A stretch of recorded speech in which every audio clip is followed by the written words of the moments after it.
So this recent discovery of this secret cable that was leaked to the Intercept and published by them is big news today, or at the moment. But it's interesting how the Intercept goes into great detail about, that they can't really verify it, that because they can't get the corroboration from someone inside the Pakistani military, and on and on. But the funny part is that it's, in many ways, of course, it's not news. This is like getting, for all Pakistani citizens and anyone with a conscience in the rest of the world, like getting the foreign language subtitles for some whole movie that everyone has been watching for more than a year. There was never any serious question that the U.S. Was behind this ouster of Imran Khan. And we're not, I'm not in court. We're not required, this is not beyond the shadow of a doubt. They create doubt. They even have a word for it. It's called plausible deniability.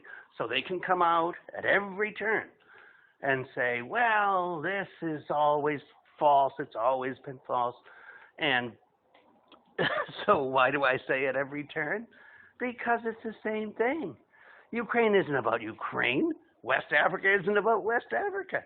And this isn't about Imran Khan. This is about the West, specifically the U.S., its desire to flex its muscle and keep its hold on the world. And nothing can get in their way. The interesting part for me is that the analysis seems to be vetting, U.S. versus Russia, that it's about Imran Khan's statements about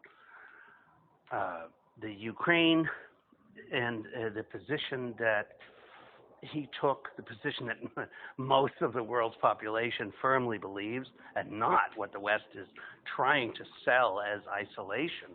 The reason that Russian flags show up at protests in Haiti and Mali and Senegal and Niger and Burkina Faso and everywhere is that they stood up and said, no way, get out of here, to the West.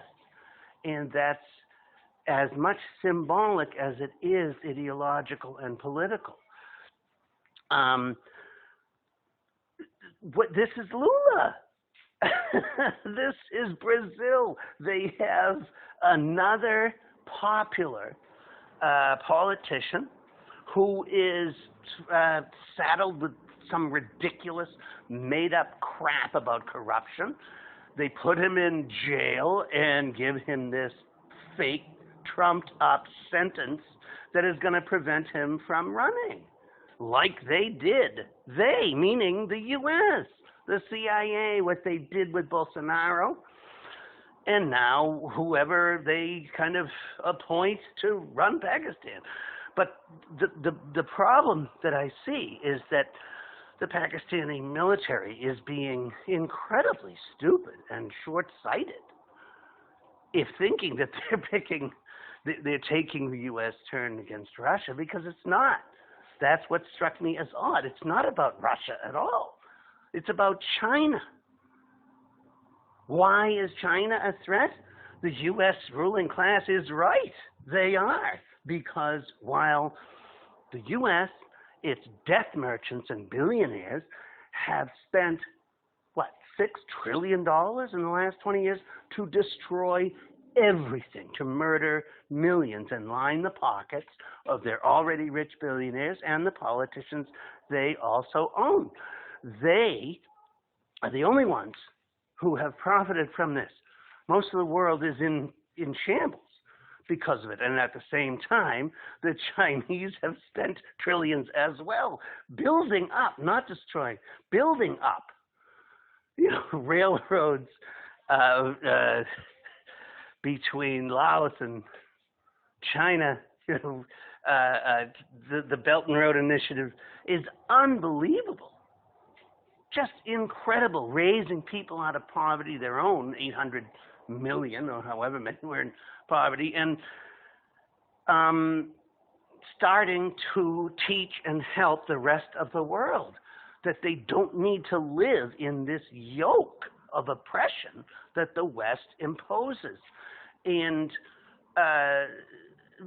China is also much, much more savvy and much slower on the trigger.